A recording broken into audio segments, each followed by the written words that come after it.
Thank you. It's wonderful to see such a terrific crowd for what will be, I think, an intellectually stimulating and informative event.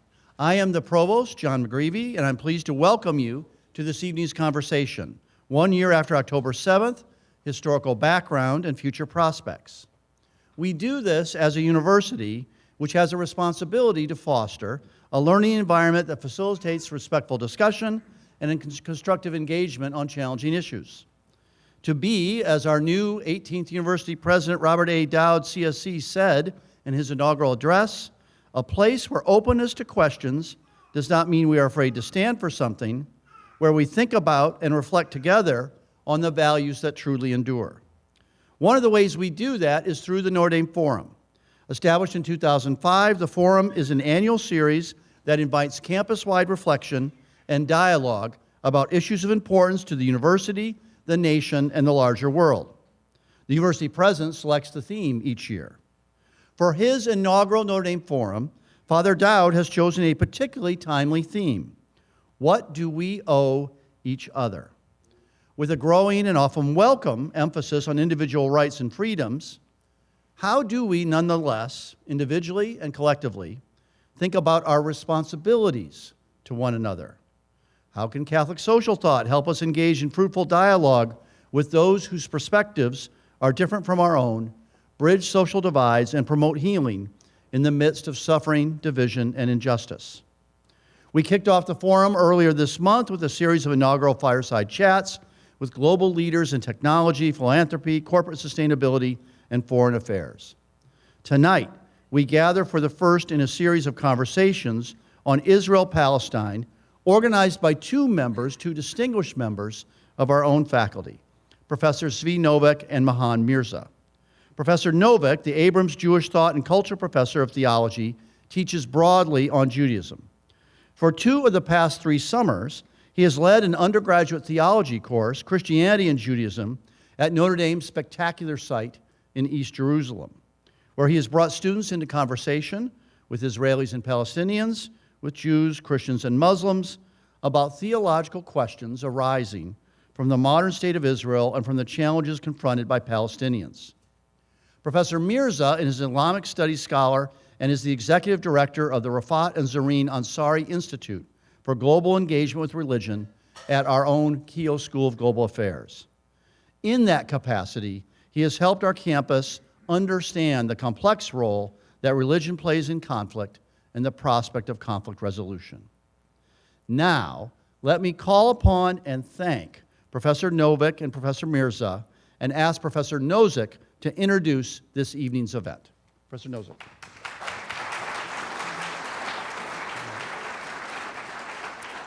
All right, thank you, John. The conflict in the Middle East, at the center of which is the fraught relationship between Israelis and Palestinians, has long drawn the attention of and inspired intense emotion on American campuses, and never more so than over the past year, since October 7th, 2023. The region and its challenges matter to all of us who are interested in peace, in justice, in geopolitics, and making sense of the world. It matters to us, too, as a Catholic university, one that is distinguished from almost every university in America by the fact that it has a physical campus in Jerusalem, which John mentioned, and which is a sign of our special interest in the Holy Land. As we think in the charge put to us by the Notre Dame Forum about what we owe each other as a campus community, it's clear that one thing we owe each other is engagement with Israel-Palestine. The Israel-Palestine series that Professor Mirza and I are coordinating seeks to enable such engagement through the event this evening and others to take place throughout this academic year. Alongside these events, the two of us are also leading a 1-credit undergraduate course on the topic, and I'm pleased to welcome many of the students enrolled in that course to this event. Our gathering this evening is not a commemoration. Its aim, rather, in the broadest sense, is to try to think through October 7th and its aftermath as events that have occurred in a specific context with ascertainable causes and consequences. The context is complex. The circumstances are terrible and tragic. We seek to acknowledge the terror and the tragedy and to appreciate the complexity. To help us do so, we've called upon the help of three very able individuals. The first is our moderator, whom I'll introduce now, and she in turn will introduce our other two speakers. Maura Policelli is the Executive Director of the Washington office of Notre Dame's Keough School of Global Affairs. Professor Policelli came to Notre Dame from a long and distinguished career in public policy and national politics, most immediately from a position as Chief of Staff at Oxfam America. Among her senior positions in government, she served as Chief of Staff for Congresswoman Jane Harman, the ranking member of the House Intelligence Committee in the period following the terrorist attacks of 9/11, Chief of Staff to Congresswoman Gabby Giffords during her first term in Congress, and senior advisor to the Deputy Secretary of the Department of Education during the Obama administration. As a professor of the practice at Notre Dame, she teaches an undergraduate course on fragile states and a DC immersion course at the master's level. It's my pleasure and honor to call Professor Policelli to the podium.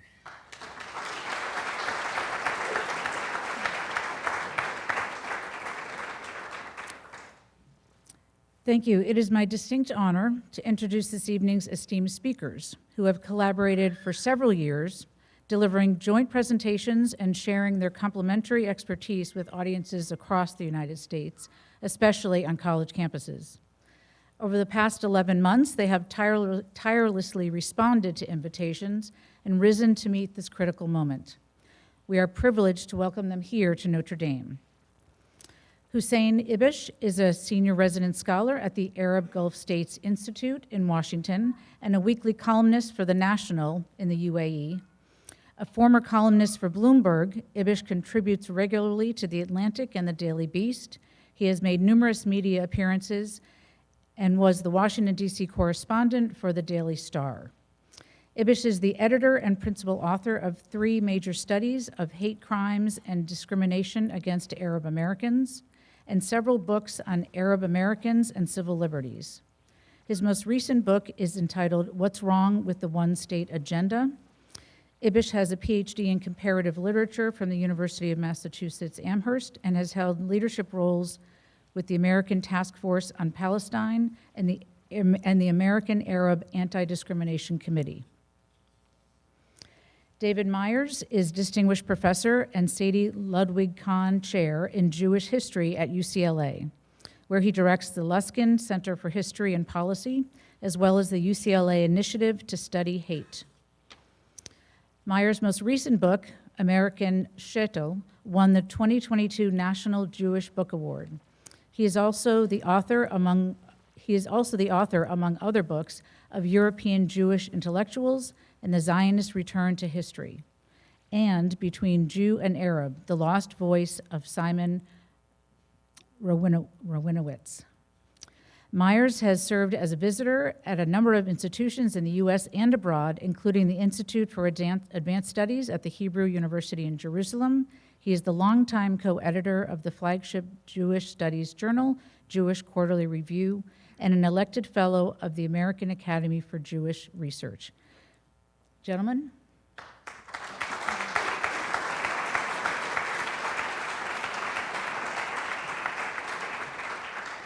Well, this is a great moment for both of us to be here for the first time. First time together. Oh, have you been here before? I've been here. Oh, okay. This way you'll be seeing a lot of this back and forth.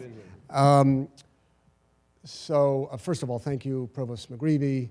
Thank you, Professor Novick. Thank you, Professor Policelli, for the invitation, for enabling us to speak to this illustrious audience. I'm going to jump right in because we have a lot to cover. Yeah. And there's a fair bit of spontaneity baked into our presentation, so you never know when there'll be a commentary upon the commentary. Yeah. I'm actually going to pull this out. Yeah, do that. Yeah. So I want to begin just with a couple of propositions that really guiding principles that I think animate my and to a great extent Hussein's approach.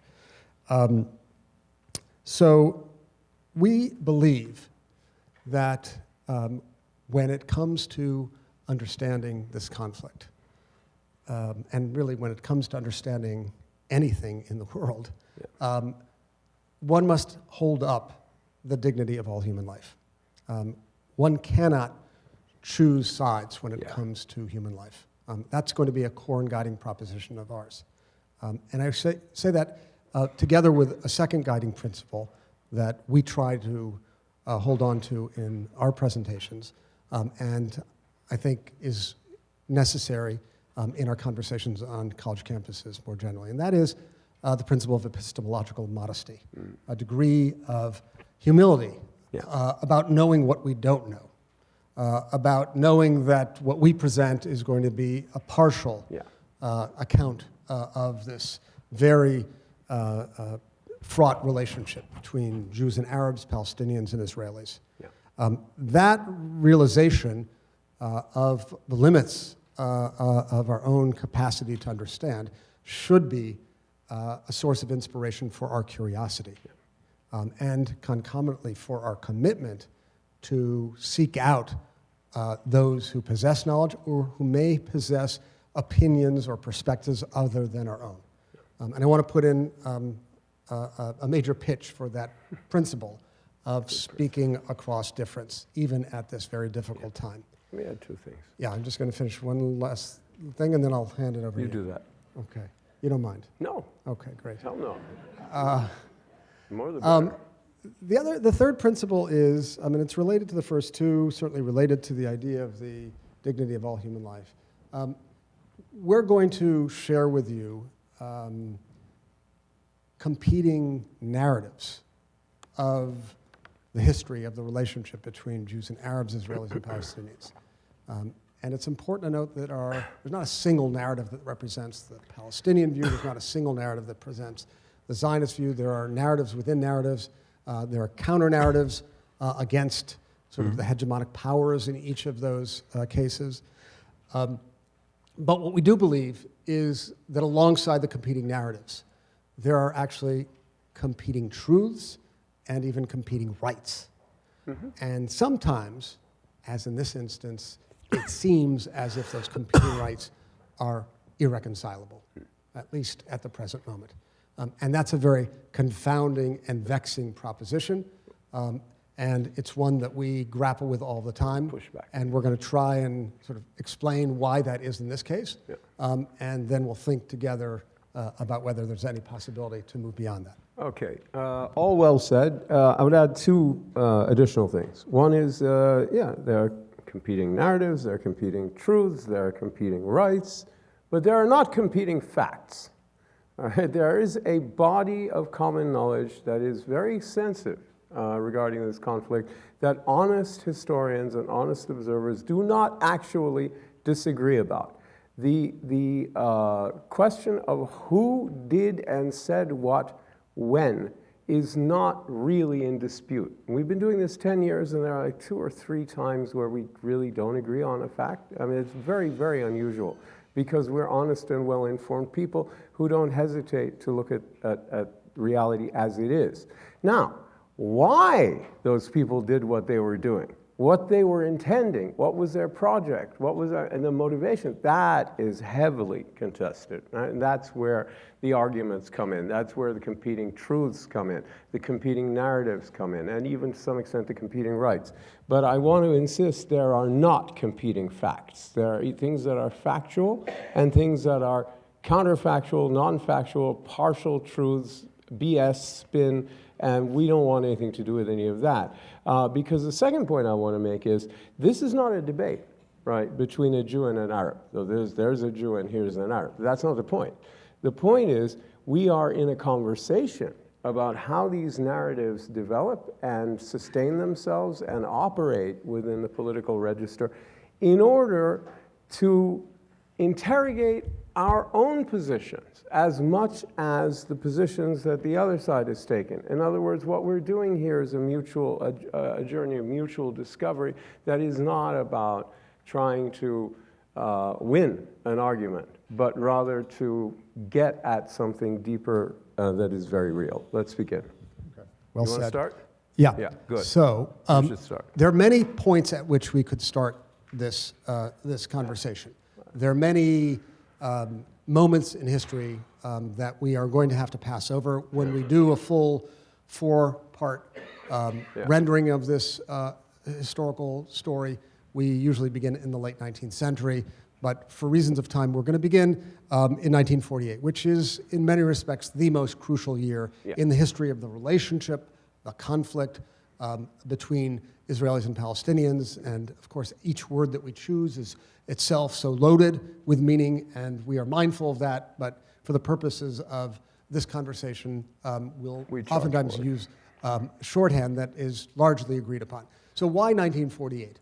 1948 actually begins, the story begins in the end of 1947, when the United Nations General Assembly, acting upon a report by the United Nations Special Committee on Palestine, which sprung into action after the British announced that they were surrendering the mandate over Palestine that had been given to them by the League of Nations, the United Nations General Assembly issued a resolution, 181, that called for the partition of Palestine into a Jewish and Arab state. That prompted an intensification of violence between Jewish and Arab forces at the local level that continued for a half a year. And here, again, we're glossing over a lot of very important details, but feel free to ask in the Q&A, until May 14th, 1948, when, on the eve of the expiration of the British mandate, the leaders of the Zionist movement in Palestine declared the establishment of the State of Israel. This was greeted by many Jews in Palestine and around the world with jubilation and seen as the restoration of a long-deferred sovereignty that had been ceded in the year 70 of the Common Era with the destruction of the Second Holy Temple in Jerusalem. It is important to add that what animated the effort to create a homeland and, in fact, state for the Jewish people was the recent experience of Jews in Europe. 3 years prior to this point, the Second World War ended, and the full scale of destruction wrought upon European Jewry became known. Somewhere between 5.2 and 6 million Jews were murdered by Nazi Germany and its collaborators. And so there was an added sense of motivation on the part of the nascent state and its fledgling army, about 1/3 or so of whose soldiers were Holocaust survivors, to gain what was called, in the spirit of this day, liberation. So the war was known as the War of Liberation. And again, a moment of jubilation and exultation and a sense of historical return.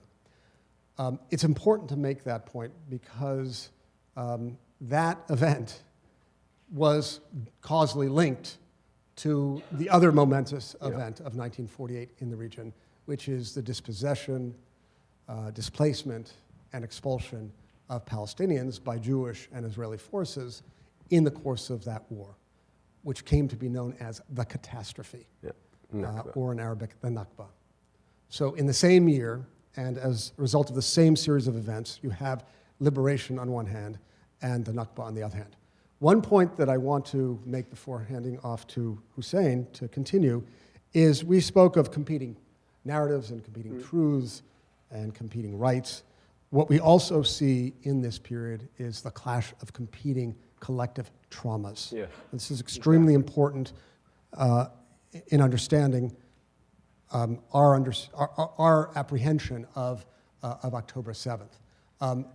By that I mean the consciousness of Jews who were survivors from the Holocaust and those who became, in some sense, hereditary victims of the Holocaust, very much informed the battle against the Palestinian population, which itself induced a searing trauma in the Palestinian, the Palestinian national body.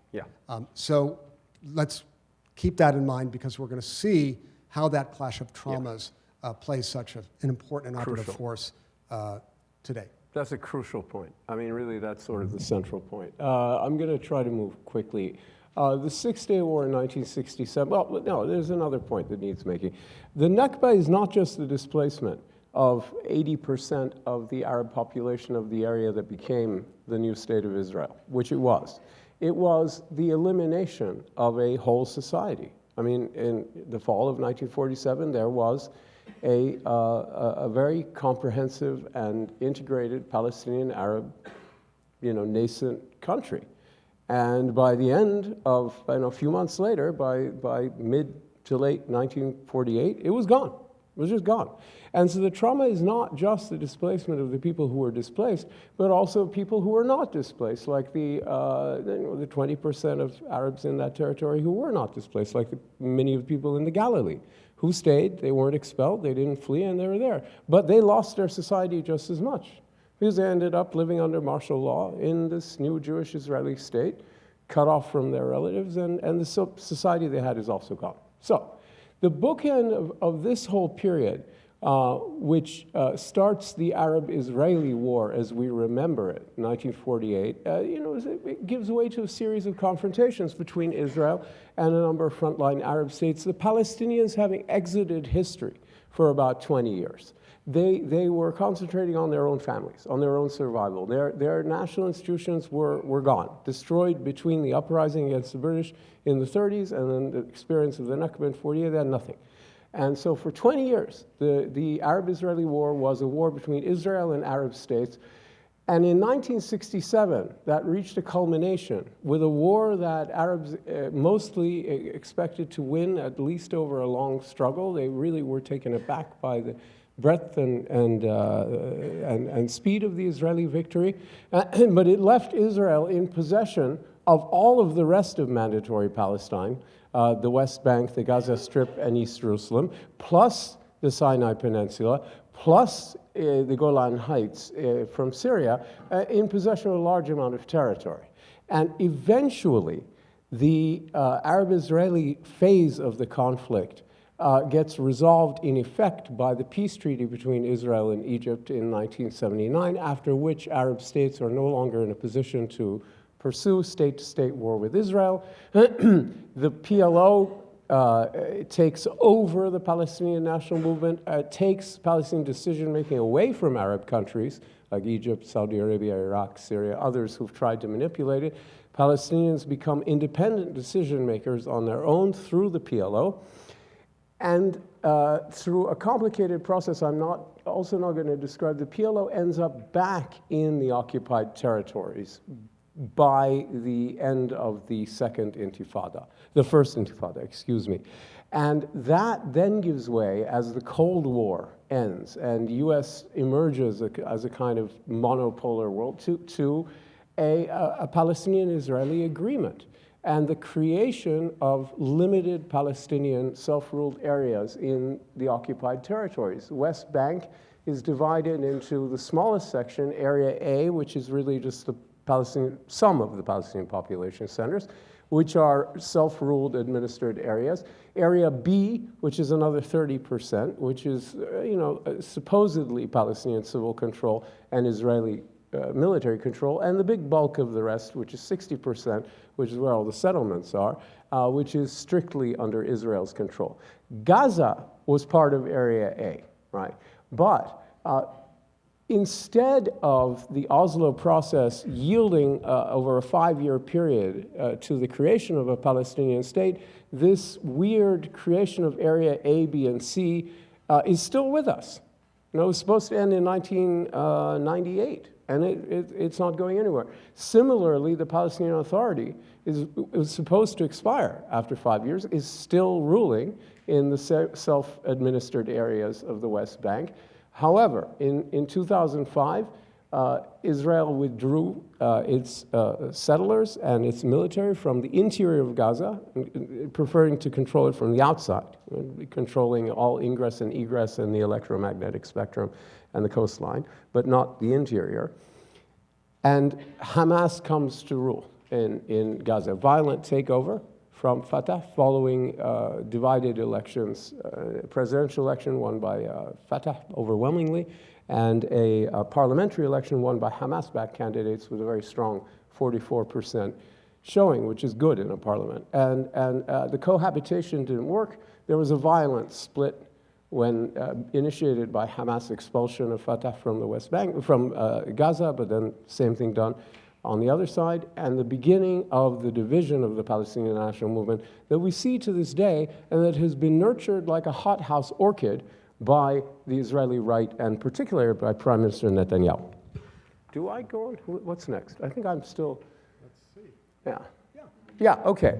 So in all of that, the Palestinian issue seems to recede in importance. The Oslo era culminated with the Camp David summit, in which no progress was made, and it was obvious that the Palestinians and the Israelis were talking past each other, and that serious, viable Palestinian statehood was not on the agenda.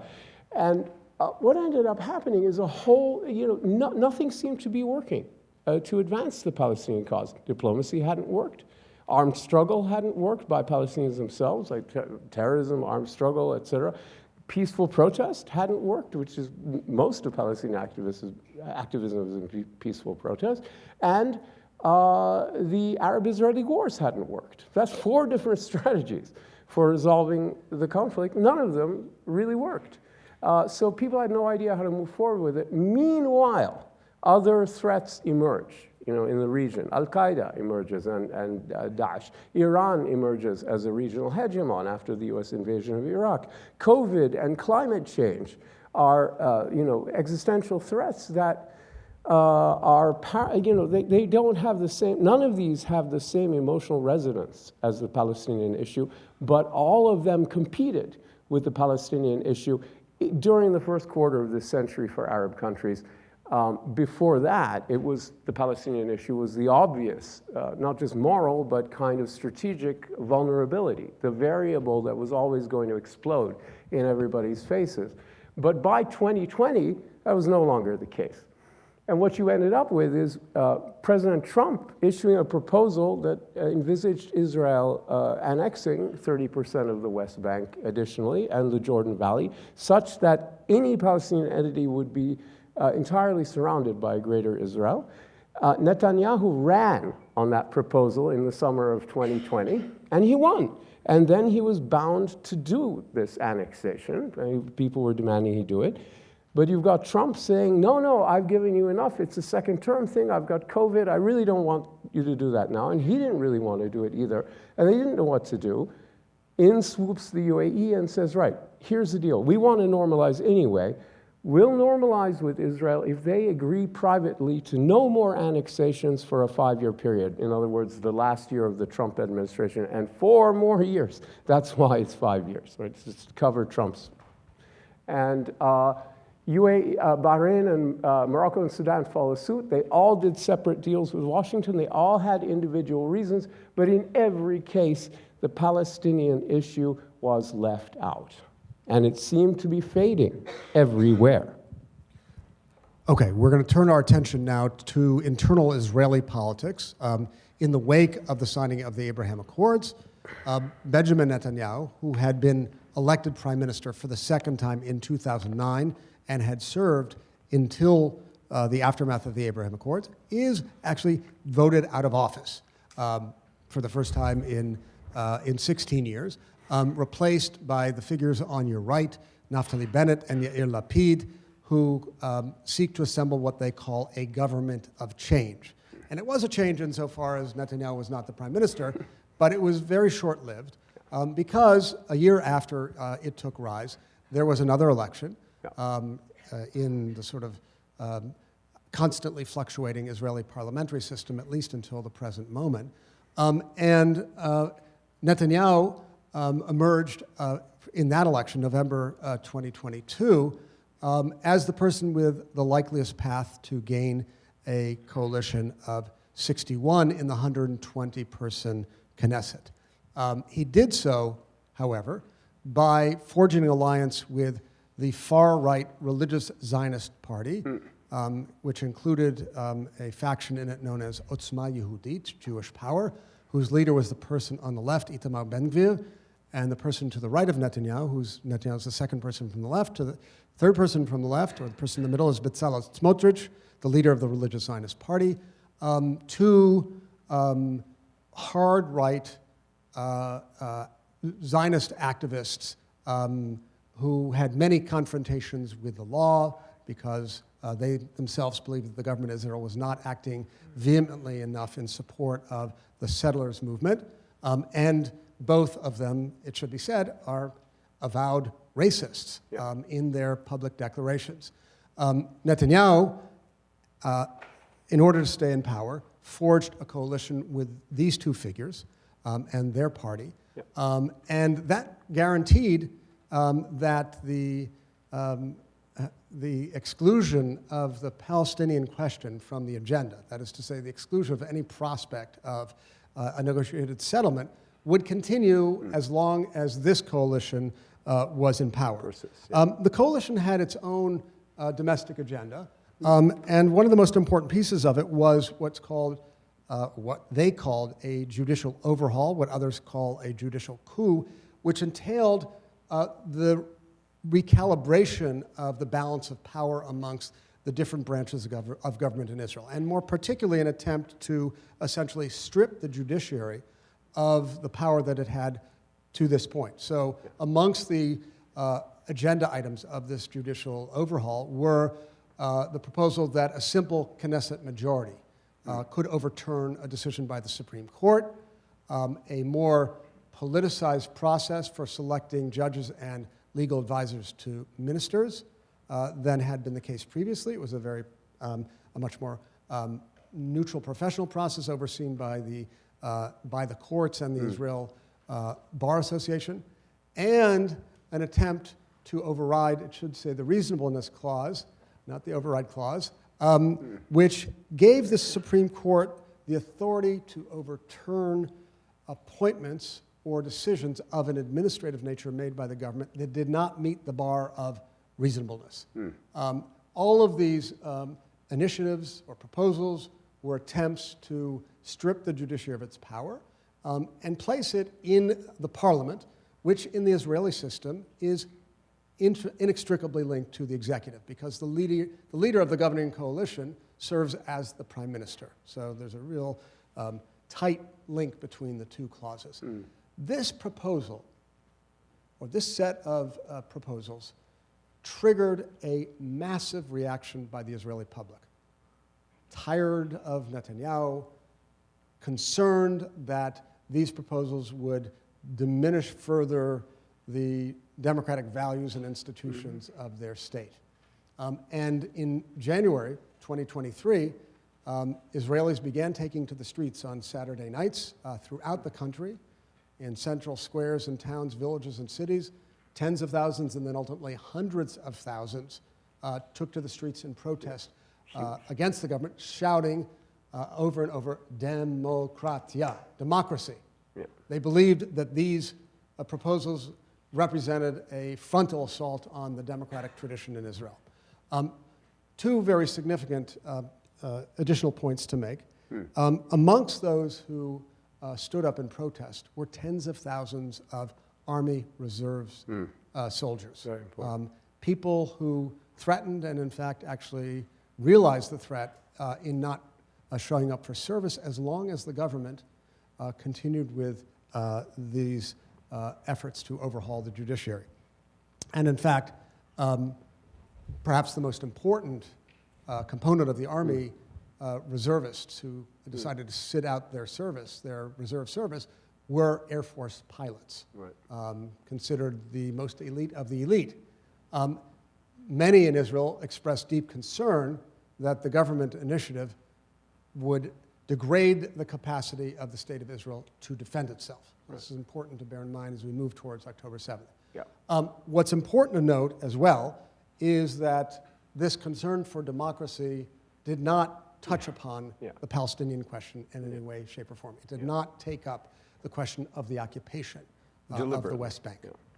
It was focused almost exclusively on developments within Israel related to this protest. And that, by the way, was a deliberate choice on the part of the organizers. They wanted the biggest coalition they could find to deal with this threat, and so they deliberately did not talk about The extraordinary system of repression and the probably most undemocratic system in the entire undemocratic Middle East, which is in the occupied territories. Now, though lurking behind all of that was the concern by many people, not just Palestinians, but also lots of Israelis, that one of the biggest long-term goals of the judicial reform is to free up the government and the Knesset to willy-nilly annex large parts of the West Bank without worrying about the courts. So there is an intimate connection between the two, but it's a little bit subterranean.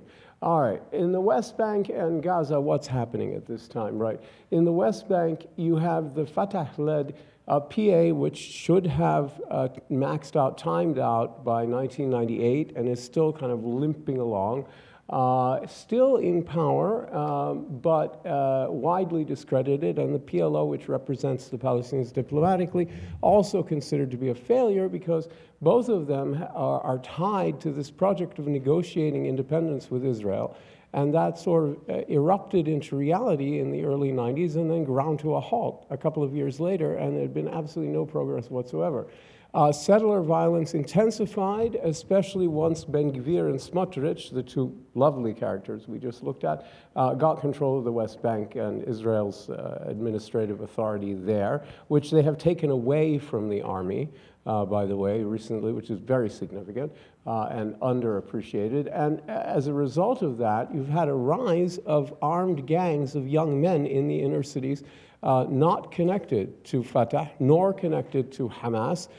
Some individuals have ties to Islamic Jihad, but not really. They're ad hoc sort of groups of armed young men, the Lion's Den in Nablus and the Jenin Brigade in Jenin. And you've seen the violence over the past 2 weeks in the West Bank by Israel, focused on Jenin and Tulkarm, is precisely to deal with those groups of armed men who are spontaneously organizing to confront the Israeli occupation army and the armed Israeli settlers, who are increasingly resembling KKK night riders, honestly, in the way they deal with local Palestinians. They really are looking like that. And behind all of this is the looming threat of annexation and possible mass expulsion, which seems to be where the polity in Israel is going and where the logic of everything Israel is doing towards the Palestinians, especially in the West Bank, is leading to. In Gaza, during the same couple of years, Hamas entered into a series of crises that I'm not going to spend time outlining, but they're severe, that led to them starting to regard, especially the leadership in Gaza, Yahya Sinwar and the late Mohammed Deif and others, to conclude that the little emirate they built in Gaza was a trap and something that was holding them back rather than a springboard to greater power. You have to understand, Hamas was created in 1987 by the Muslim Brotherhood in Gaza during the power vacuum that existed during the first Intifada, with the PLO initially stuck in Tunisia and the uprising largely led by local committees, a kind of Gramscian ad hoc committee uprising thing. Seeing this vacuum, and they created a political party with a paramilitary attack, Hamas. The point of it is to take over the Palestinian national movement. The point of establishing Hamas, the prime directive of Hamas, unrealized to this day, is to take over the Palestinian national movement and turn it from a secular nationalist project led by Fatah through the PLO and the PA, and turn it into an Islamist one led by them. There are lots of complications. They haven't succeeded at all, but I think you see that really animating their logic, especially in the past year. Plummeting support in Gaza. On the eve of October 7, we had an excellent poll from Arab Barometer, 6-month poll. High confidence and moderate confidence in Hamas in Gaza, 22%. That's about zero, because that's the number, that's about where the politics of the hijab and the politics of no alcohol and the kind of don't smoke and, the religious reactionary stuff gets about 20, 22, 25% of people, and then that's it. That's your cutoff. So that's like saying zero support beyond their base. Loss of external support, losing ground with Turkey and with Qatar and others, losing their brand of armed struggle to these armed gangs in the West Bank. Right? These guys are taking the fight to Israel, not them. They're sitting there. And finally, they were very worried about the potential gains for Fatah from a possible US Saudi-Israeli deal, which there was going to be a significant Palestinian component, mostly money for Fatah, but also some extra powers for the PA. And the first gains and big successes, even no matter how limited they were going to be for Palestinians since the 90s. And it was going to go to the other guys, who were also going to have a bunch of money for jobs for Uncle Joe, and a new school for Jimmy, and better health care for Grandma. And that's bad news for Hamas. They didn't want it, and they moved to stop it. Okay, let's just pause for a minute and see where we are as we're about to embark on the next chapter of the story. We recall the Abraham Accords, which were seen as a great gain for Israel and a very substantial loss for the Palestinians, who were largely excluded from the agenda. A second stage of that process was the prospect of normalization between Saudi Arabia and Israel, which Palestinians feared would exclude them again. We have the eternal dissension within the Palestinian polity. We have the attention in Israel on the judicial overhaul, the protest against it, and the suspicion that security forces were at a diminished capacity. And of course, we have the ongoing occupation since 1967. Yep. All of which helps us understand what occurs on October 7th. Yeah. And I want to be very clear about this. What we've tried to do is help create contextual circles to understand why October 7th occurred. We both believe it is a moral imperative to condemn what occurred on October 7th, but not to suspend the effort to understand what led to it. It was a moral and political catastrophe. So what occurred was a breaching of the border in some 30 locations between Gaza and Israel in what's known as the Gaza envelope. That represented really the greatest military and intelligence failure in Israeli history, surpassing the previous failure of great scale, which was the 1973 war, when Egypt surprised Israel and made its way into Israel proper. There was, as we know, an assault, a massive assault by Hamas and Islamic Jihad militants, and then others following them from Gaza that led to, first, the disabling of the communications network that the military and intelligence had set up, the elimination of that network within a matter of minutes, then the entry of the militants into military bases, which they succeeded in neutralizing with equal dispatch, and then on to some 30 communities where what occurred was a massacre of unarmed civilians. Plus the rave. Women, children, and men, that at the end of that terrible day led to some 1,200 Israelis killed and 240 taken hostage in Gaza. Estimates are that 100 remain in Gaza, perhaps a little under 100, and it's not known how many of them are alive and dead. This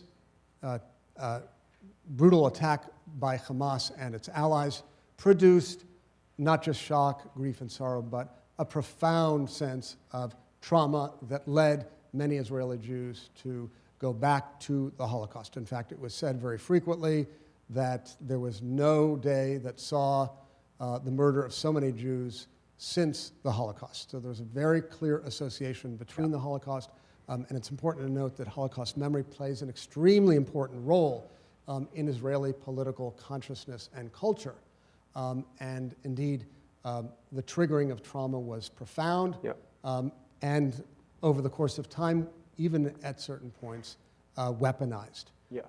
In that state of shock, on the very day of the massacre, Prime Minister Netanyahu declared that we will take mighty vengeance for this wicked day. And I would just say that vengeance is not the ideal condition for rational and effective policy. But in that state of shock, Netanyahu vowed vengeance. Do you want to say a word about? Yeah, I do. I want to say that the way it was heard, mighty vengeance, on the other side was delenda est Gaza. Gaza must be destroyed. And I think vengeance is the one thing that has actually been accomplished. I mean, that you want vengeance? You got vengeance, all right. Everything else, I'm not so sure. But from the Palestinian side, certainly, as the Israeli memory of holocausts and massacres from pogroms and things like that was definitely triggered by the events of October 7 and October 8, the Gaza war is, regarded by almost everybody, among the Palestinians and their friends, as another Nakba, as a second Nakba. The Abu Mazen, the President Abbas, the head of the PLO and the PA, has said it's a Nakba, and in this sense, pointing the finger at Hamas, a Nakba worse than 1948, when he personally was displaced from his village in southern Israel and never to return. But there certainly was a moment of exultation and pride, not at the massacre. Right? It's important to understand what people were reacting to. But the fact that armed Palestinians could breach the barrier, that they could break out of Gaza, which was universally regarded as an open-air prison and a cage, that they could break out and take the war to Israel was generally regarded with some degree of pride and enthusiasm, especially at first. I mean, that's a poll, an okay poll, not a great one, but not a bad one. 72% of Palestinians in Gaza believed that Hamas' decision was correct. That was in mid-December. I think you might get a different number now from a better poll, but what you have to understand is that it was perceived as an effort to return the Palestinian question to the Arab and international stage, which is how Hamas sold this, and I did think that has happened, actually, and I do think it was part of their motivation. I'm not dismissing it. I don't think it was number 1, 2, 3, or 4, but it was certainly there, and it has happened. And if you want to understand the psychology of how Palestinians could initially react in a positive way, if not to the killings, but at least to the fighting back part and the fact of piercing the border, pick up and read Fanon, and especially On Violence, which is the first essay in The Wretched of the Earth, and understand that what he's talking about when he describes the cathartic quality of enraged and brutal violence in the colonial context, in the minds of the colonized people, he's not advocating this, as some people suggest. That's a misreading of Fanon, and it means you never finished the book. But he is accurately describing, as a psychiatrist, the affect. And the affect that we're talking about here was very much there. And I just want to say, as Palestinians have been driven from one part of Gaza to another, almost the entirety of the population, 2.2 million people, are themselves refugees already. Right? 95% of them are refugees from what became southern Israel. They are being driven from one part of Gaza to the next and bombed and killed in huge numbers, unknown numbers. The image of these people throwing their belongings on their back and running away from violence is the Nakba. Right? Just as the October 7 is a replay of the Holocaust and pogroms in symbolic terms, this is Nakba 2.0 or 3.0, big time. Right. As we have said, that clash of collective traumas replays itself over and over again, and perhaps no more significantly than the aftermath of October 7th. Yeah. And I just want to be clear that if I said it is a moral imperative to condemn what occurred on October 7th, of course, we both believe it is a moral imperative to condemn the extraordinary destruction that has been wrought by the Israeli military campaign in Gaza upon Palestinians. Unbelievable. Hussein said that we sometimes have disagreements, and I'm going to now raise one of them. Abu Mazen, what I think was from Safed in the north, not the south. Oh, in the north, sorry. Okay. You're All right. He is, Safed is in the north. Just for the record. Yeah. Okay, the Israeli response following Prime Minister Netanyahu's call for mighty vengeance.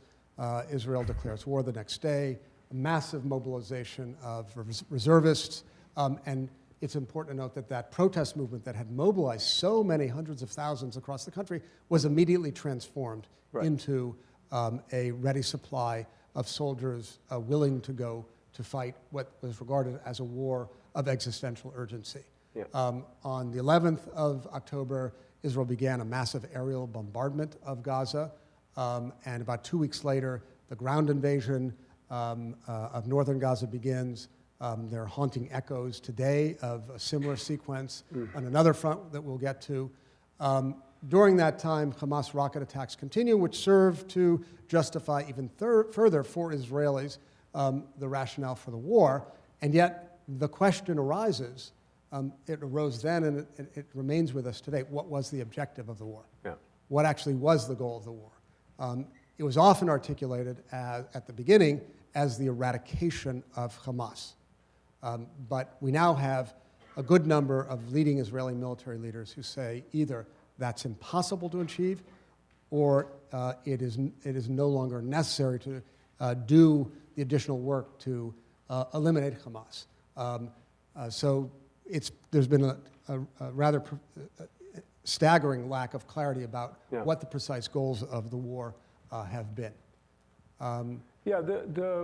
I would argue. Do you want to do this? Yeah. Okay, go ahead. Unless you. No, go ahead. Okay. Well, I'll just say a word. I just want to amplify one point that Hussein made. Yeah. The scale of devastation, as we said a minute ago, was and is massive, unraveling every facet of life. Yeah. There's no medical system. There's no daily economic, commercial activity. There's no functioning health system. There's No schools, extremely limited food. Suggestions are that the average Palestinian in Gaza gets one meal every 2 days. Yeah. The scale of destruction has been massive. According to most, an account or counting accepted by most, over 40,000, some 41,000 Gazans have been killed, which includes a huge number of children. And as Hussein mentioned, 2 million residents of Gaza have been displaced. That's everybody. Which is basically almost the entire population. 2.2 and million it's impossible, given that scale, not to conjure up images of the Nakba. And we have seen the pictures from Gaza that call us back to those very pictures of May, June, July 1948. Right. What's important to note in thinking about that retriggering of trauma is to note the parallelism. Yeah. And here again, we are not equating the scale of destruction. We're calling attention to the psychological dimensions of this conflict that ultimately will need to be resolved if there's any hope of escaping the current cycle. 83% of Palestinians believe that their victimization is worse than any other people. This is from a poll by the team of Khalil Shikaki, Palestinian pollster, and Dalia Schindlin, Israeli pollster, who also show that 85% of Israelis believe that their victimization is worse than others. So you have, once again, these dueling traumas. And what is so consequential and we might say destructive about trauma as it operates at this collective level is that it very often induces blindness. Yeah. Blindness to the suffering of the other. And in fact, there are very few Israeli Jews who are able to hold on to the scale of destruction that's occurring in some instances 5 miles away. Yeah. And it's very hard for Palestinians to acknowledge the enormous rending of the human soul that occurred on October 7th. Yeah. That's one of the least salutary features of trauma, which does not have all that many positive features. How did the international community respond? Initially, there was a great deal of sympathy for Israel and a belief that Israel had every right to retaliate and to fortify anew its security by degrading the threat posed by Hamas. But as the campaign continued into the late months of 23 and into 2024. That support began to diminish, with the exception, or with one of the most important exception being the United States of America. Recall that President Biden went to visit Israel shortly after October 7th, declared his unequivocal support for the State of Israel, reiterated his own fervent Zionism, and with some minor exceptions, particularly his decision to restrict the flow of offensive weapons in December 2023, U.S. support has been very solid for the Israeli war effort. We must also note that while the administration's support has been rock solid on behalf of the Israeli war effort, there are significant political divisions that are appearing on the scene in the United States. Perhaps the most glaring of them is the generational difference. So in a survey taken, this is back in January 2024, about 55% of Americans over the age of 65 supported President Biden's policy on Israel, and 70% of individuals under the age of 30 were opposed to it. This is a very significant political factor that may alter the landscape in coming years and decades with respect to the United States' relationship to the Middle East and to Israel. Right. Okay. I guess I'll continue. Yeah. You continue this. And Okay. I just want to maybe highlight, again, how limited the awareness, or for that matter, media coverage of what's going on in Gaza, that is to say to Palestinians, how limited that awareness is in Israel. Israeli media trains almost all of its attention upon October 7th and upon the Israeli war effort and the losses suffered by Israeli soldiers. And yet, we have seen emerge over the last 3 months or so a very interesting divide. And that divide is between those who believe that the most important priority for Israel is to continue the war until the end, to eliminate Hamas, versus those who believe that the top priority should be the return of Israeli hostages. And what's particularly interesting about that is that those who tend to support finishing the war off are overwhelmingly religious Jews, both religious Zionists and Haredi or ultra-Orthodox Jews. Those who favor the approach of returning the hostages and realizing an age-old Jewish principle known as pidyon shvuim, the redemption of captives, tend to be secular. So it's a kind of surprising realignment. Well, the religion, and not religious don't serve. And not that's surprising. Great. Religious Zionists do. They're but good. Send other people off to your war. Right. That's great. So as we see in those poll figures, there has been a shift in attitudes towards the war and what it can achieve. And that coincides, and in fact prompts a new protest movement that has taken rise in the last month and a half or so, which again brings Israelis out to the streets every Saturday night in the hundreds of thousands, this time directed against Benjamin Netanyahu and on behalf of the return of the Israeli hostages. Good. All right.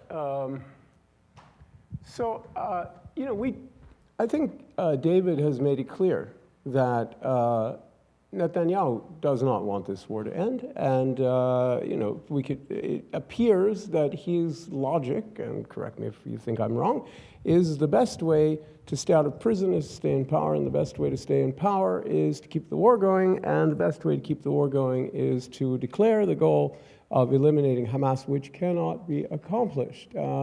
And also, he is beholden to the people we saw in the screen a few minutes ago, the very pretty individuals with beards that we were looking at, who don't want the war to end at all either.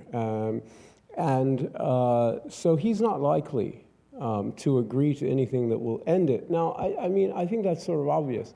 What's less clear is why Hamas has been so reticent to want to end the war. And I'll give you my interpretation of what they think they're doing, and I've been right about this since, October 12th in the Atlantic, and so I'm really confident, so I'll just say it. Look, Hamas was established, as I told you, to try to take over the Palestinian national movement, and they came to feel trapped and in a quicksand in Gaza. And what they decided to do on October 7th was overturn the apple cart and risk everything that they had built and created, and that anyone in Gaza had built and created during their rule since 2007, and exchange it for what they said they wanted, which is a permanent state of war with Israel. And what could that mean? It could only mean an insurgency against Israeli troops in Gaza, because that is where Hamas operates. It does not operate in the West Bank. It doesn't operate anywhere else, only in Gaza.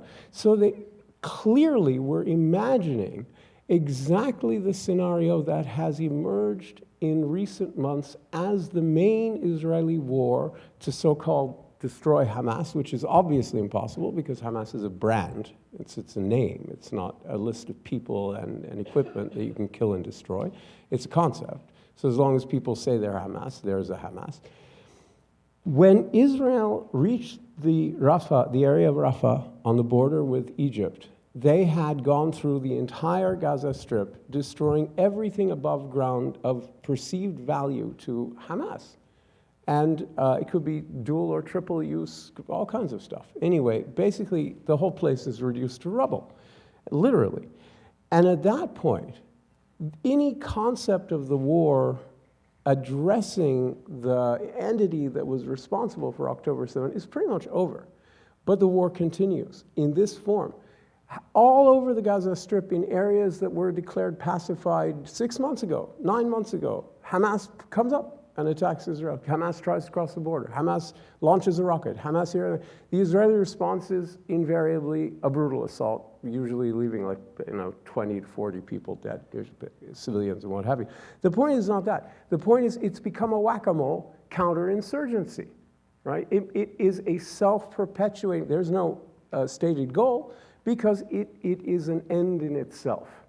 Right? It's a self-perpetuating war. It can never end. That's what counterinsurgencies are like. Unless you're willing to prop up an alternative government, which Israel is not willing to do, unless you're willing to bring the PA back into Gaza, unless you're willing to make them look less ridiculous and less pathetic, then you're stuck with this war endlessly. And I'll point out to you, the Israeli military has recently appointed a senior officer to be the person in charge of all humanitarian efforts in Gaza. In other words, the military is taking over everything that is done to provide food and medicine, etc. There's a guy in charge.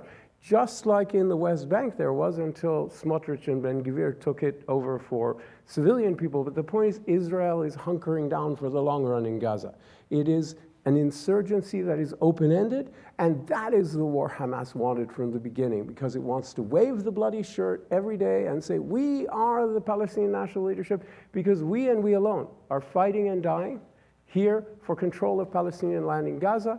And those guys in the West Bank are the gendarmerie of the occupation. And by the way, the PLO is a bunch of clowns, and they don't get anywhere. And we are the national leadership. And this is the long-term political strategy. This man, Yahya Sinwar, on the left of the screen there, is thinking in 10, 15 years' time. He's not thinking about the next year. And on October 7th, he wasn't thinking about what would happen in the next year, or 2 years, or 3 years. He's playing a very long game. And the stakes are control of the Palestinian national movement. David has something to say about the U.S. Yeah. So in trying to answer this question, why the war hasn't ended, in a certain sense, Netanyahu and Sinwar have a similar interest. Very much. In perpetuating it. And the question that arises is, why hasn't the U.S. Entered more forcefully, exercising its leverage to bring the war to an end?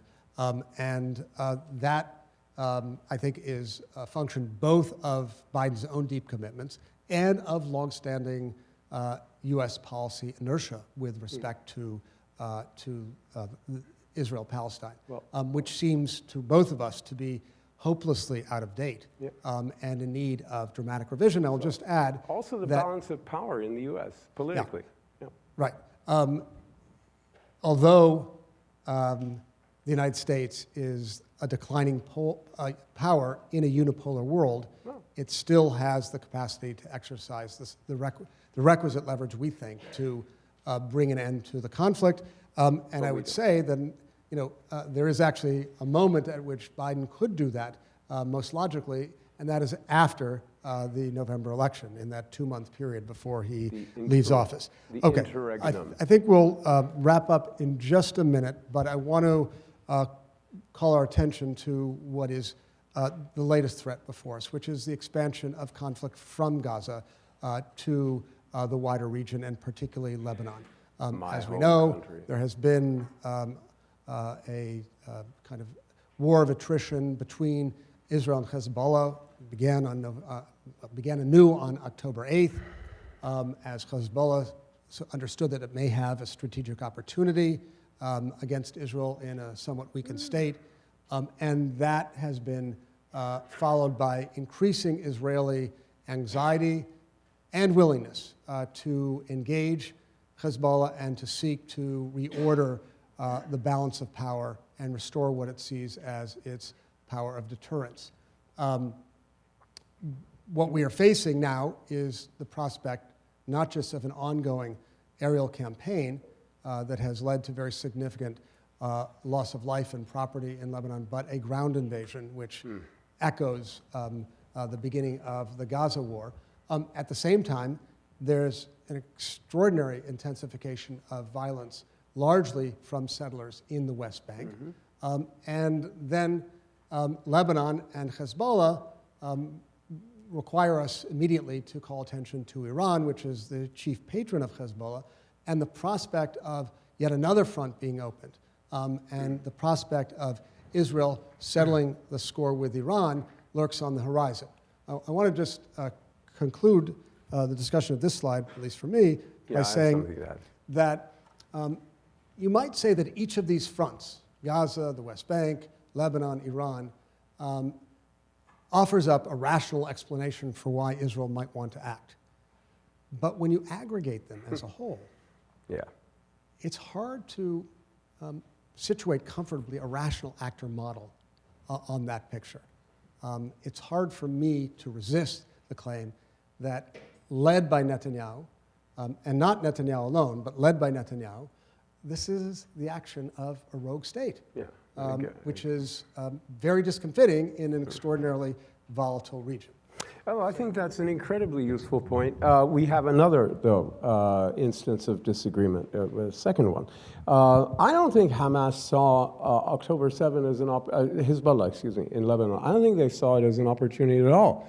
I think they felt absolutely trapped and cornered because Hamas was demanding, rise and shine, it's time to join us. You promised in Beirut in the summer. And apparently Hamas talked vaguely in this war room Iran and Hezbollah and Hamas had in Dahiyeh in Beirut that, there might be a military conflict with Israel. And they said, oh yeah, great, we'll be right there with you. And Hezbollah was thinking this is just some vague thing and it's all nonsense. And Hamas was apparently thinking about something very real. So when it happened, Hezbollah, the reaction of Nasrallah, first the leader of Hezbollah was going to hiding for 2 weeks, which is amazing. I mean, nobody loves the sound of his own voice more than this guy, except Chavez, but Chavez is dead. So this guy loves to Babylon, and he just disappeared for 2 weeks. You couldn't figure out what to say. When he finally emerged, he said, we will join the battle, yes, but we will do it in southern Lebanon in an ongoing effort to liberate Shabat, these two little villages in the south that Israel keeps hold of, and to defend the border or whatever. And so what they did is they did the minimum they thought they could to save face. They were not seeking a new front with the Israelis, but they felt trapped by their role in the axis of resistance. They needed to do something, But they didn't want a war with Israel at all. I can assure you, Hezbollah and Iran are not interested in going to war with Israel over a place, Gaza, that neither of them cares about, that does not have any strategic, historical, religious, or cultural significance to Hezbollah or to Iran, and an entity, Hamas, which they regard as an unreliable ally, because it is an unreliable ally. Hamas broke with the whole mess of them entirely between 2012 and 2019 over the war in Syria. When the sectarian stuff hits the fan, Hamas is not a part of the axis of resistance. The axis of resistance is a marketing gimmick to explain how a Sunni Muslim Brotherhood party can be allegedly in a neat fit in the Shiite Khomeini alliance that Iran leads. It doesn't really make sense. It's a marriage of convenience. So they're not going to go to war over these guys. But Israel is now contemplating the creation of a buffer zone in southern Lebanon, as well as delivering a series of blows to Hezbollah. If you want to ask me about the deeper strategy, I'm happy to talk about it. All I want to say is, yes, Israel is looking at a situation where, over the course of the next few months, they could end up with an open-ended occupation and insurgency in Gaza. It's already there. The creation of a buffer zone in southern Lebanon, which would create an open-ended occupation and counterinsurgency insurgency in Lebanon. And Nasrallah, in his last speech, said, "Come on, do it. Come into Lebanon. We would welcome that. We like that idea. It's not bluster. He means it. It would be a great opportunity for Hezbollah to go back to what they do best, which is what they did between 1982, when they were founded to fight the Israelis in southern Lebanon, and May of 2000, when Israel withdrew almost entirely, and go back to what also looks to a lot of Lebanese who don't like Hezbollah and don't trust Hezbollah or Iran like a legit war and a perfectly good cause and a reasonable thing to be doing. Their popularity, which has been absolutely terrible over the past year, suddenly went up when the pagers started blowing up all over Lebanon, 4,000 bombs randomly all over the place, and it's getting more and more. And if they fight an Israeli occupation in the south, they'll be wildly popular. All Christians will come with crosses made of gold to melt down to make bullets for Hezbollah. One last thing. You see the thing brewing in the West Bank, the same kind of thing, where Israel's use of brute force in Tulkarm and Jenin and the use of settlers and settler night riders is creating the same kind of thing brewing in the West Bank. So you could easily find Israel with open-ended insurgencies, counterinsurgencies, and occupations to the north, to the east, to the west, and then you've got the Mediterranean to the south. If this is security, I'd like to know what insecurity looks like. So we're going to leave you on that note, though we both have some ideas of what a better day might look like, but I think it's important to say that we don't feel ourselves at the height of optimism at this particular moment. We're happy to talk about that, but in light of the President's commitment to the question, what do we owe one another, we want to leave you with this, some principles of dialogue that we have sort of cultivated and sought to practice ourselves over the last 10 years or so. So again, do your best to be as informed as you are, but modest enough that you know you don't know everything. Hussein is very committed to the idea that we should be skeptical at every turn and wary of confirmation bias. And finally, we believe it's really important to recognize the stakes for many people engaged in the conversation here in the United States, of course, as well as over there in Israel-Palestine. The stakes are very high, and so when talking with someone, it is important to bring as much curiosity and genuine interest in hearing what they have to say, as well as empathy and active listening. We've taken enough of your time, and we look forward to your questions. Thank you very much. Bravo, David.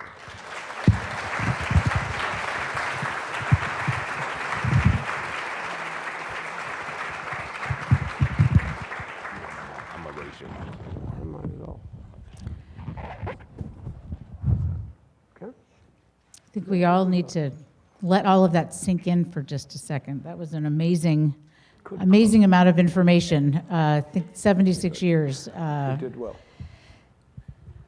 So we're definitely interested in any questions that all of you have. That was a lot to absorb, in particular our students, but certainly anyone here in the community, we welcome. We welcome your questions. No question is wrong. No question is, Oh, you've got a couple of hands. and we already have a few. Terrific. So what we're going to do, since these stairs are so steep and we don't want anybody to fall going up or down, my friend Ben here is going to bring the microphone around. We'll take 3 questions at a time and go from there. So it looks like we've got 3 hands right in this middle section. Yep. We'll start here and then move in an organized way so Ben isn't running back and forth too much. Please. Can you hear me? Okay. Yep. Thank you so much for your talk. So I noticed that there was a slide on the international response, but what hasn't been brought up is that the International Court of Justice classified what's happening in Gaza as a plausible genocide, and I was wondering if you could elaborate on that further, especially since it looks like you were going to talk about that very briefly on a slide, but I guess we must have skipped over that. Thank you. Yeah, you can't say everything.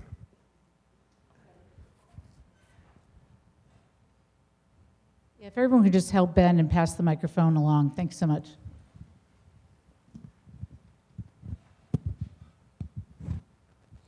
My question is in regards to the very far from modest talk about Hezbollah, because the man who was said to Babylon is turning Tel Aviv into ashes as of today. And my question is, Wait, he's what? do you Say think that is again. bombed Tel Aviv today, right, in the afternoon, and with Oh, a missile, yeah. yes, with Qadr 1 missiles. Yeah, So my shot question down. is, do we think that will prompt Israel into a military invasion of Lebanon, and what do you think will happen then? Good question. My name's Francesca, and I am Jewish. And I think the question of genocide is absolutely central to this conversation, and the idea that has not been mentioned is absolutely absurd. As a Jewish person, I think that the tragedy that is happening in Gaza is a genocide, as was the Holocaust. So can you explain why you don't think it is central to call what is happening in Gaza a genocide? We didn't say it wasn't. Okay. Do we want one more question, or do we want to take 3? We can do maybe one more in It's that up to same you. row. Since the microphone's right there, Okay, let's good. take one more there. Yeah, one more. Yeah. Hi. So I was wondering. So you mentioned about the Oslo record and the Oslo negotiations, and then Yeah. you mentioned about when the UAE normalized ties with Israel. In return, there'll be 5 years of no annexation. But the illegal settlement has been going on. De The facto Oslo annexation. records has basically been hurt the Palestinians more than ever.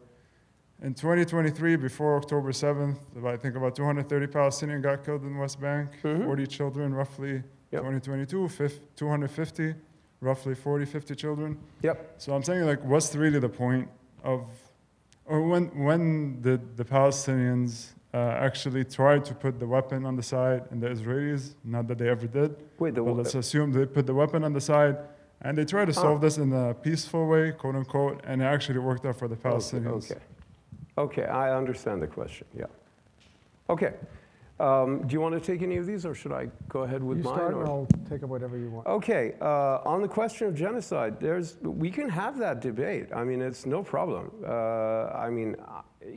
Look, we're not in the business of debating taxonomy. We also didn't discuss the other controversial word, apartheid. We didn't discuss a lot of things that are debated because we're less in the business of sort of disentangling controversies. And the problem with genocide is twofold. The definition under international law begins with intent. And it's hard to establish intent, right? Although I would certainly say this is genocidal, and that's the word I would use. And then the other thing is it describes an intent to destroy in whole or in part a group of people. And that in part also is something that you have to debate. So really the question of genocide could be mentioned, but you'd have to have a whole program on it and get into other genocides. And, I would say, honestly, if you want to have a discussion about genocide, you need 2 hours just for that. Because it is legitimately contested. You've decided.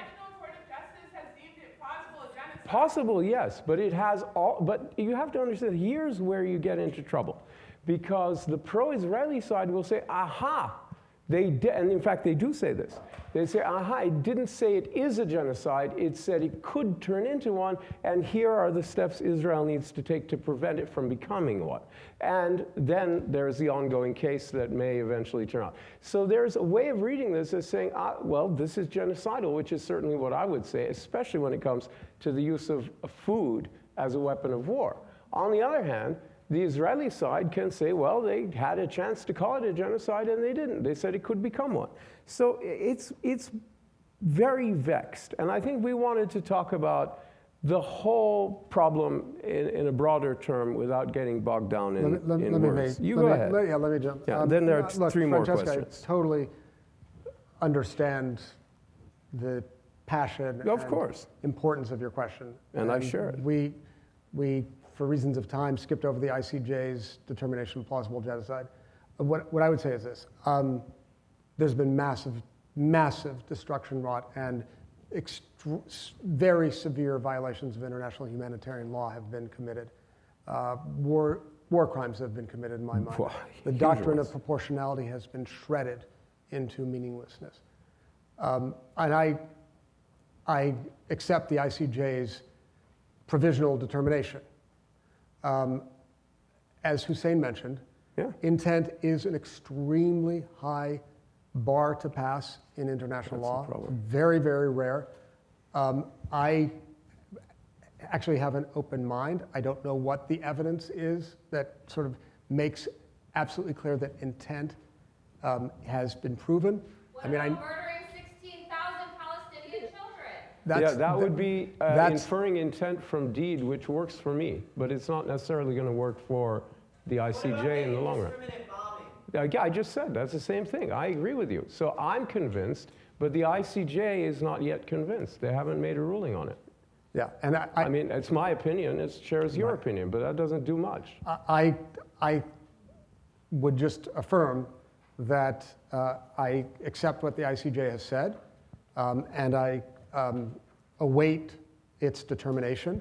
But in the meantime, I would say let us not waste time debating the term. Let us really call attention to what is provable, and I think it is very clear to me that very severe violations of international humanitarian law have been committed, crimes of war, and possibly genocide. There's no way I think you could fairly look at what we said today and think that we underplayed what has been done in Gaza by Israel. We have not. We have given it full due deference. If you're looking for a specific word you didn't hear, that's a specific word. But I think we've been eminently fair in how atrocious this savage war of vengeance has been. And if you don't think so, then I think you're being unfair. Yeah, indeed. Yeah. Yeah. Good idea.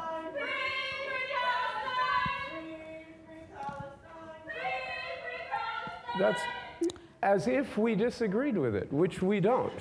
So having made the point that everyone agrees with, I'd like to get on to the other questions. The missile attack in Israel, yes, it's a very good question you asked. I do believe the Israelis are preparing to invade southern Lebanon to create a buffer zone there that they will call a security zone. It will be an illusion of security. It will change nothing. It will not bring an ounce more security to northern Israel. It will, in fact, justify Hezbollah in everything they do. It will create a wave of sympathy, not just in Lebanon, but throughout the Arab world, and support for Hezbollah. And Hezbollah is justifiable? Sorry? You don't think what Hezbollah does is justifiable? It depends on when. I mean, everything that they've ever done is not justifiable. Some things are justified and some things are not justified. When Hezbollah turned its guns internally in Lebanon in 2008, that was definitely not justifiable. On the other hand, when Hezbollah fought the Israelis in southern Lebanon between 82 and 2000, that was very justifiable. So in other words, if they go back to fighting Israel in Lebanese soil, almost everyone in Lebanon will say, yeah, bravo alek, yalla, go. And their political fortunes will go up. They'll be back to doing what they like. And I take Nasrallah seriously when he said, no, come on, ahlan wa sahlan fik. We would love it. I think he really means it. And I think just as Israel has given Yahya Sinwar the war he wants now, not the last year, but now he's getting the war he wanted, the insurgency, which can go on forever. I think Hassan Nasrallah says welcome and he's going to get the war. I think Netanyahu is on a rampage. And anyone in Israel who thinks this is the way to get security needs their head examined. But people are traumatized, people are tribal, people are angry. What can you do? As for laying down of guns and peace with Israel, both sides have failed to really, I think, meet the moment at any time when they could have. However, I do think the bottom line is the Palestinians, through the PLO, recognized Israel in 1993, and Israel has never recognized the Palestinian right to a state. And that asymmetry lies at the heart of your question about Palestinian openness to peace, and I think it's a real problem because the asymmetry in recognition is a reflective of the asymmetry of power. And Yeah, that's one of the main reasons we don't have an agreement. Right. Sorry, I don't mean to interrupt. I just want to clarify. Yeah, quickly. I meant that peace negotiations always hurt the Palestinians and actually that it favored the Israelis. Yeah. So why would the Palestinians not resist with violence? Oh, yeah, I understand. I don't see any reason Yeah, I understand that. Palestinians would not resist with violence. So the argument, okay, it's good. Your question is good. So the argument would be that, and again, you can have, this would be an internal Palestinian argument that they do have every day, and that the whole country would have to come to a determination. When is it wise? Because people say, well, do you have the right to resist occupation by armed means? Yes, of course you do. You don't have take hostages and shoot people in their homes, but you do have the right to fight the Israeli army. The question then becomes, when is it efficacious? When does it make sense? When does it cause more harm than good, etc.? And that is a very complicated strategic question for the Palestinian people themselves, Right. not for two guys on the stage. I'll just jump in and say. But you make a good point. It is a very good point. It's a very and good it's a very good point because the other means that have been proposed, which include the path of negotiation, has not yielded liberation for Palestinians. And even a nonviolent movement that didn't like work either. BDS has been essentially criminalized. The question is, what means remain? What is legitimate then in pursuing the struggle for freedom and liberation? I think that's a very, very serious question. I think it's a question we need to think, all of us here need to think very seriously, especially Americans. If America is not going to play the role in exercising leverage in moving towards a much more just resolution, I believe we need to really think creatively about what is a legitimate form of expression of opposition to subjugation for Palestinians. It's a very, very serious question. I'd like to think, as an advocate of nonviolence, it's not armed struggle. But I understand the logic.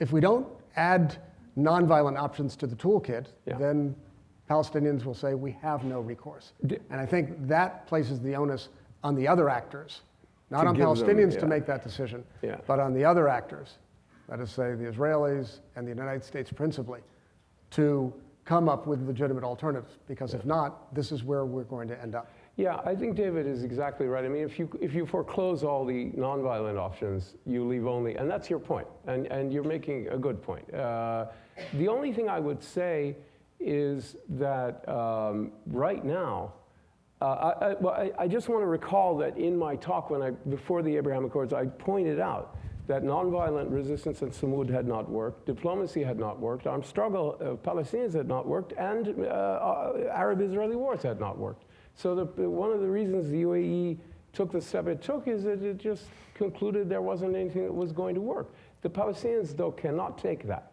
decision because they are who they are, and they live it. So, yeah, David's right. If you don't give people just an option... one more point. Yeah. I guess I'd ask, how has it worked out? Yeah, not well. Not well. And for that matter, armed military action has worked out very badly for Israel as well. Yeah. Right? Let me just... The whole thing is a mess. Right. So Hamas has not been defeated. The hostages have not been returned. Yeah. The reputation of Israel in the world has never been lower.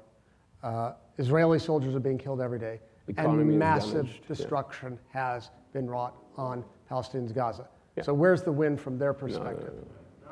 Okay, let's move on to some other people. Sorry, just want to get in more questions. Thank you so much. So we got 2 women in the back there. Yeah. All the way at the top. Yeah. And then in the front. Yeah. Okay. Yeah, Sure. yeah, 4 is good. Yeah, we'll write them Again down. Right here, for right the here. talk, and thanks again Questions for right here. allowing our questions as well. Yeah. Which the questions have got me thinking. From the very first one, the very polite question there about discussing the ICJ ruling and not debating the term, but more so a beautiful critique about your presentation. I'd just like to suggest another critique about your presentation, that it wasn't brought up about the so the slides were in order with the history of the Nakba and then October 7th, and you definitely made a beautiful condemnation of October 7th, but the wording of like condemning the history that led up to October 7th was like after, so it was like very confusing Oh, fair and enough. I'm sure very emotional for that's some fine. audience members of the order. Okay. That's very helpful. Thank you. Yeah, Could you just keep to your hands say, up? I made a I think, note. I think, Sorry. just We're to gonna say, do I think, if I recall, I made clear that one must assume the same stance of moral condemnation of what Israel has done in Gaza. Yeah, you do. Which I think is absolutely essential. But she was talking about, the Nakba. 48 and Right. that stuff, and Okay, we did well, just talk about it. I'll say a word about that. We talked So- about it dispassionately. It's true. Okay. Okay. Hi, I have 2 quick questions. First one is, what do you think the role of the Arab states, the UAE, Saudi Arabia, and Qatar, what do you think their role as mediators are in this conflict? And second one is Ismail Haniyeh. He was assassinated seemingly by the Mossad Yes. in Iran. And what do you think the intentions and implications of that are? Good. Excellent questions. Thank you both for being here and speaking on this difficult issue. I'd like to hear your expertise on a recent development that was seen in the news, and that was on August 19th when Hamas and ISIS collaborated on and conducted a suicide bombing in Tel Aviv, which they claimed a joint responsibility for. My question then is, what do you think the objective is for these extra actors in the conflict, such as ISIS, Hezbollah, Iran? What do you think their objective is? Is it to obtain a ceasefire, to alleviate the suffering of Palestinians? Is it to eliminate or destabilize the Israeli state? Could you just speak on what the objective of these external actors are? Okay.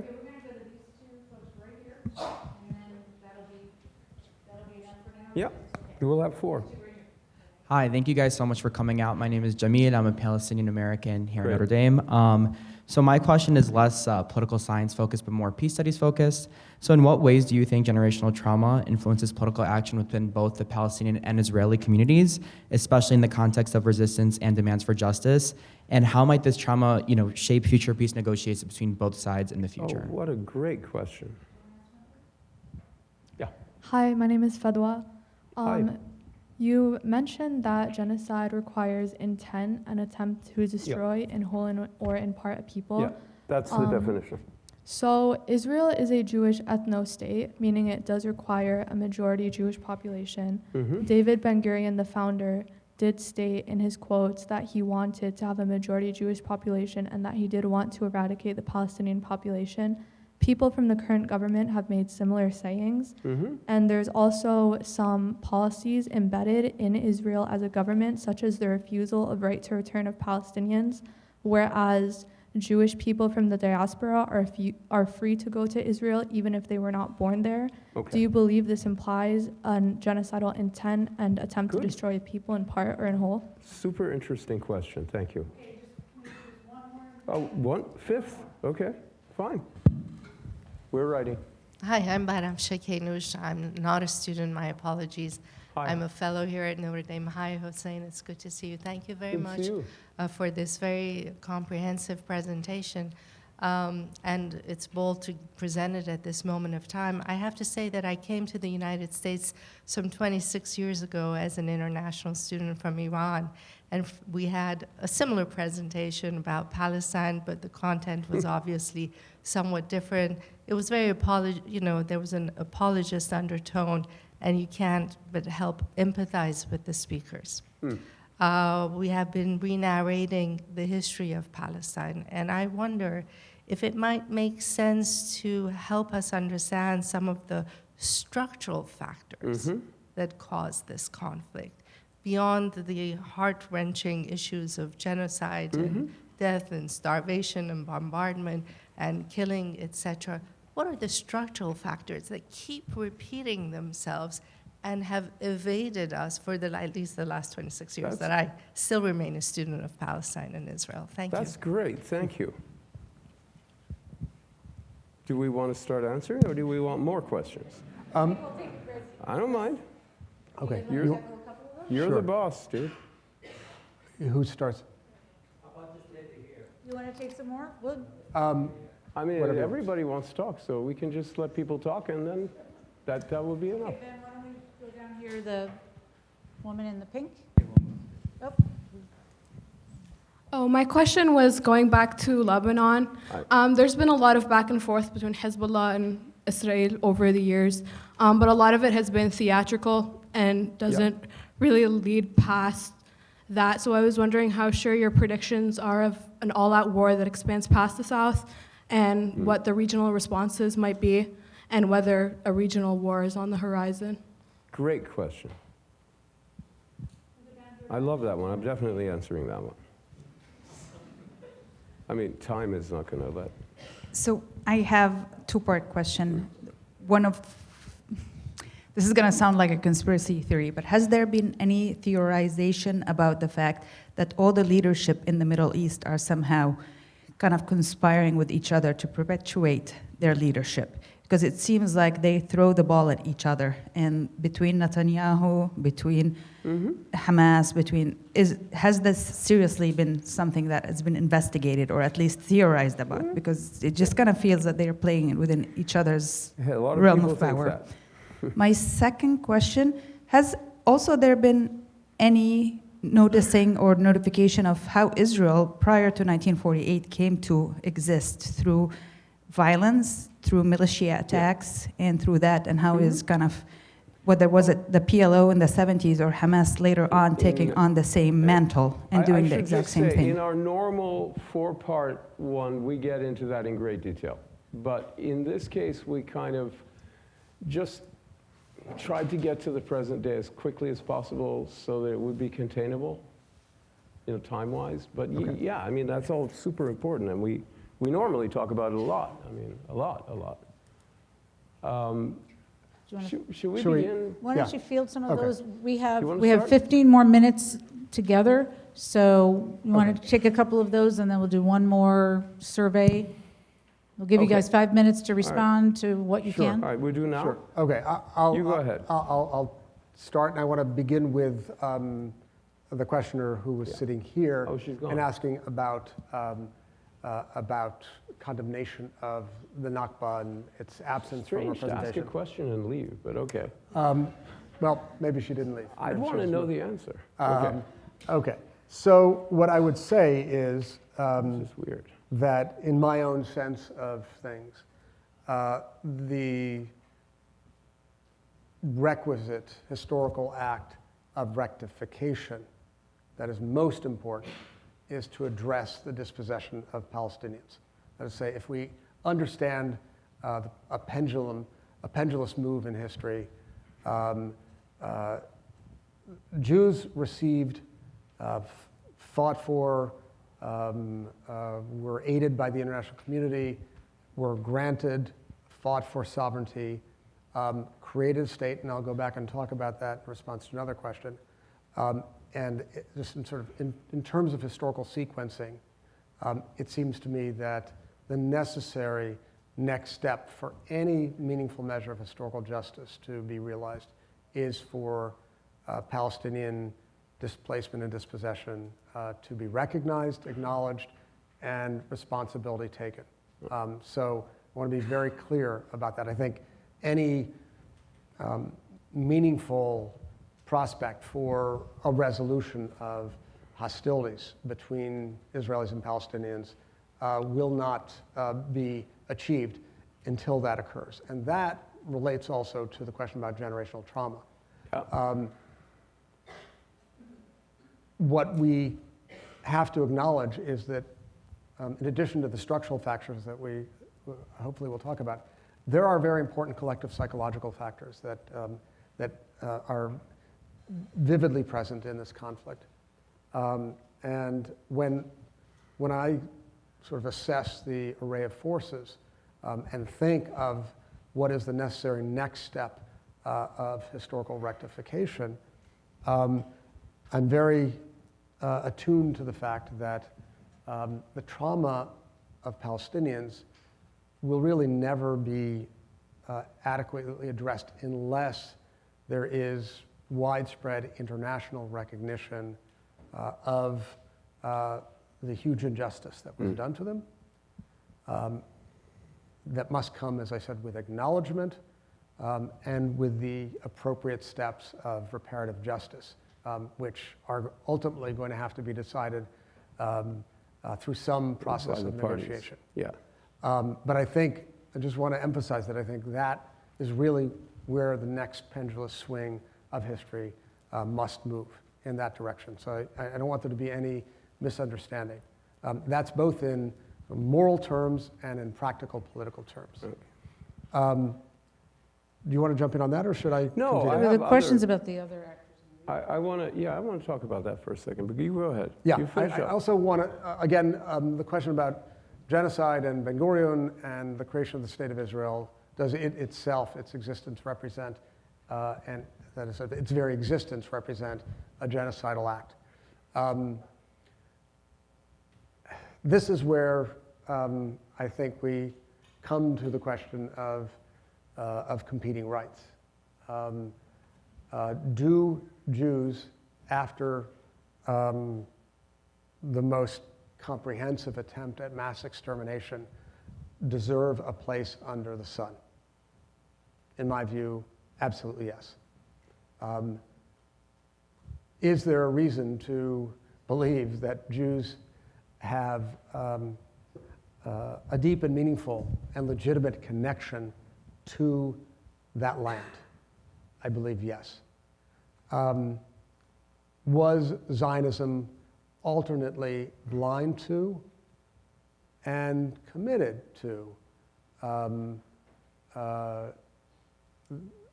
diminishing a Palestinian presence in order to achieve the goal of sovereignty? I say blind, I say willfully blind in some instances, and at other points in time, committed to the proposition of depopulating the land of non-Jews. And that's where I would say, I think, settler colonialism gets it right. What I think is missing, and this is not the ultimate justification of what transpired, what I think is missing is an awareness that Zionism was not just a project committed to elimination, but also to salvation of a people in a very desperate position. And that's where we get to the irreconcilability of rights. And I'm not sure how to undo it at this point. The question that I vex over often, given where we've come, which is, I believe, to a point of really a supremacist regime, a regime committed to the region from the river to the sea being exclusively Jewish. The question I I pose to myself over and over again is, was this an inevitable and inescapable result of the creation of a monoethnic Jewish state? And along with that, I ask, if not, what course correction could have been taken and when? And this exists in the realm of the counterfactual. Yeah, it's a big so I will just go back to say that I believe the Nakba is that historical act that must be attended to, that must be recognized, responsibility for which must be taken by Israel, and for that matter, other actors. And at the same time, I do wonder, do ponder whether that project that sought to describe itself as Jewish and democratic can ever succeed in striking that balance. No. And if not, then we have to be mindful of the fact, as the political theorist Mahmoud Mamdani reminds us, that the ultimate act of justice would not be to either displace or subjugate Jews, simply, in a certain sense, upend the hierarchy, but really to create a political framework in which there were equality for all. And that can take many different forms. Right? It can take the form, you can, 1, 2, in between. That's the great challenge, and both of us feel in a state of despair for reasons that Hussein may elaborate on as he talks about the regional consequences. I don't think no. I'm going to answer the same question differently. That's where these are the questions with which we have to grapple. Yeah. So I want to answer that question because, again, there's difference, right? Sometimes there's agreement, sometimes there's difference. I understand exactly what you're talking about when you go back to the founding of the Israeli state. Then the fact that ethnic cleansing was a prerequisite for the establishment of an Israeli state, that on the eve of the creation of Israel, it was not possible for the UN to carve out, even through the weirdest gerrymandering in the partition resolution of 1947, an area, a significant area of Palestine that had a Jewish majority. It was not there.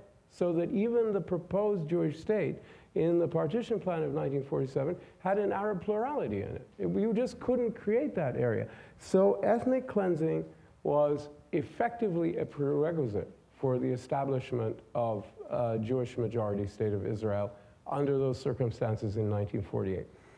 And everything we've seen continues the logic of that.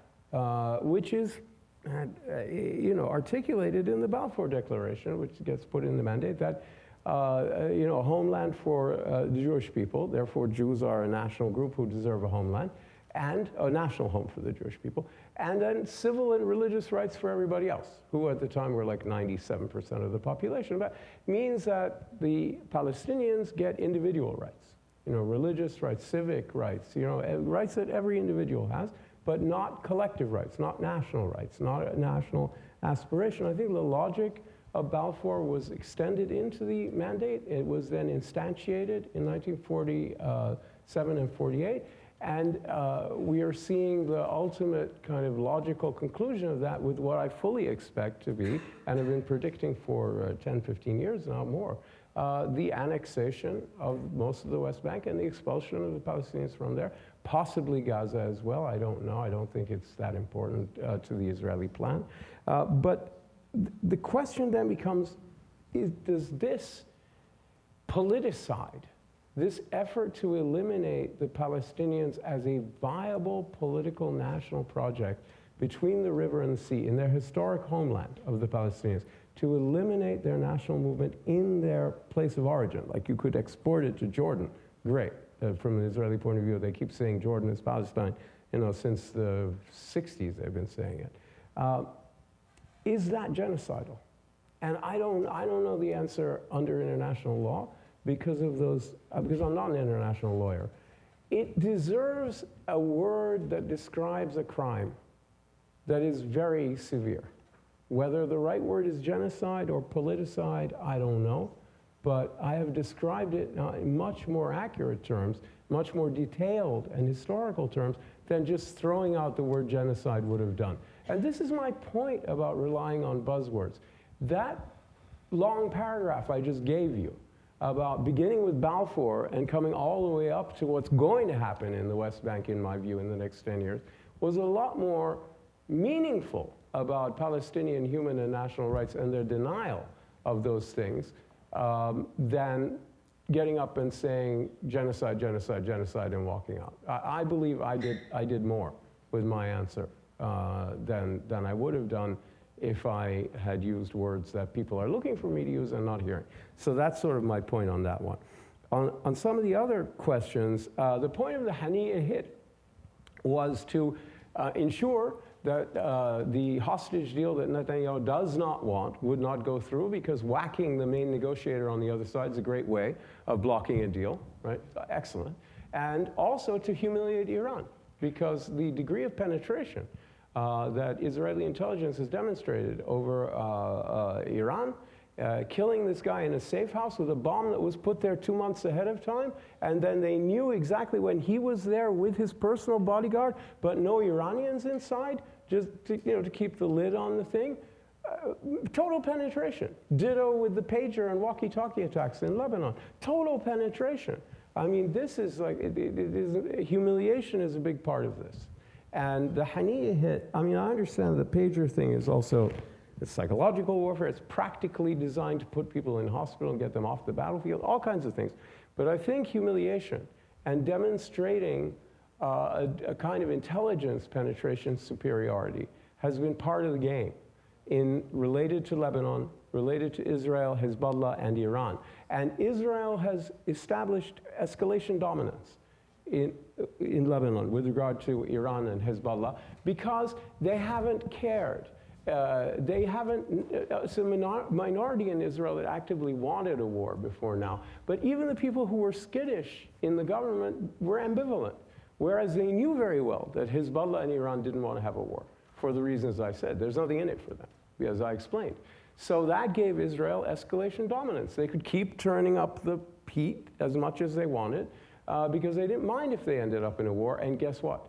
They, I think, are about to get into one that they will rue the day, in my view. Structural factors, you're absolutely right. And again, if we had the full thing, you'd hear more about it. And it is really a big deal, and I totally agree with you. But we just put things into perspective. Last thing, conspiring leaders. Right. I think two things. Number one, everybody in power in the Middle East is guilty until proven innocent of liking the current status quo. Right? You got to do some heavy lifting to show me you don't secretly like it, because it keeps you in power. So I'm with you on that. And you can see how especially Netanyahu and Hamas have been in a really deep, unstated partnership, each with different goals, but wanting the same set of facts to perpetuate themselves. They've been in a deep partnership since the late 80s, and Netanyahu was the first to say, those of us who don't want a Palestinian state to be formed need to support Hamas and get funding, not Israeli money, but Qatari money and Turkish money and Iranian money, into Gaza to keep them viable, and the PA non-viable, but barely surviving, and divide and rule, and then we don't have to worry about a Palestinian state. In terms of crushing Palestinian aspirations for independence and citizenship, it's worked really well.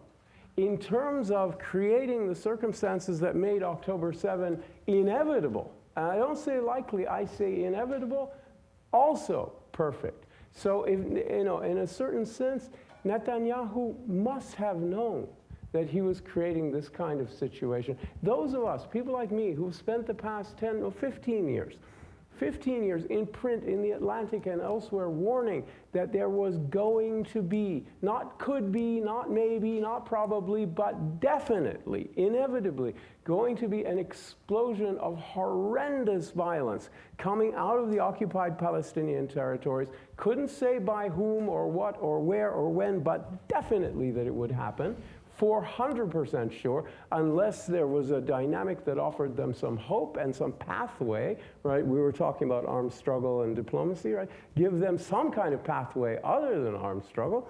And that certainly didn't happen. We were not kidding. Those of us who were saying this were not kidding. We were not guessing. We were not making it up. We knew we were right. And you know, I wish I had been wrong, because I don't think the past year has been good for the Palestinian national movement or for Israel or for anybody. This has been a catastrophe upon a fiasco upon a debacle, in my view. Just finish my sentence, is to say that I was not making it up. I knew this was going to happen. And I am not smarter than Netanyahu. I am not in possession of more information than Netanyahu. I am not more experienced than Netanyahu. So if I knew, I'm telling you he knew. He just didn't care. Please join me in thanking. No, no, no.